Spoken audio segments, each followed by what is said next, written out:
Abooluganda Mukama yeebazibwe kansubire mwenna muli bulungi. Tulina okukula enjuyi zonna okulaba nga tukulaakulana ng'omusumba waffe Musumba Gerald Mukuye ojja munoonyaako tekamu Gerald Mukuye ojja kuba omufuna ku Harvest Teaching Ministry. Alina engeri gy'agamba oba enjiri gy'abuulira ey'okutwala embala ya Katonda. N'agamba tulina okubeera nga tukula mu ngeri 5: okula mu by'omwoyo, okula mu by'omubiri, okula mu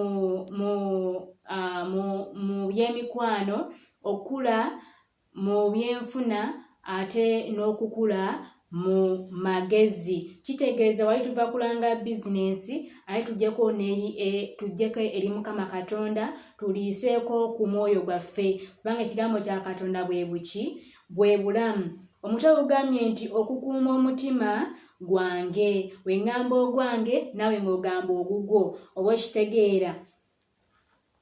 Ng'ogenda mu ngero 4 Olunyiriri 2:23 lugamba nti mwana wange sangayo omwoyo eri ebigambo byange, teganga okutu eri okwogera kwange.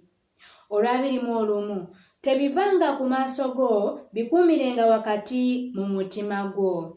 22 Kubanga ebyo bwe bulamu eri abo ababiraba era kwe kulama eri omubiri gwabwe gwonna. 23 Onyiikiranga nnyo nnyini okukuumanga omutima gwo kubanga omwo mwe muva ensulo ez'obulamu. Ki Mukama Katonda kyatugamba? Ayagala tubeere nga tunyiikira nnyo nnyini okukuuma omutima gwaffe. Tugukuuma tutya? Nga tuteekayo omwoyo eri ebigambo by'atugamba. Meaning kyatugamba tulina kuba nga tukiteeka mu nkola. Waatugamba okubeera nga tusoma ekigambo kya Katonda. Meaning mu kigambo kya Katonda ayinako package gy'ataddemu gy'ayagala obeere ng'omanya ng'egenda kuyamba okwawula ekirungi n'ekibi. Meaning wetaakuba ng'osoma ekigambo kya Katonda kituule ku mutima gwo nga Yoshua 1:8 weegamba ng'okifumiitirizaako kubanga agambye nti mwana wange sangayo omwoyo eri ebigambo byange. Ebigambo bya Katonda bisangibwa wa mu kigambo kya Katonda ne wakati ng'owuliriza omwoyo omutukuvu ne wakati ng'owuliriza enjiri ng'ogenze mu kanisa.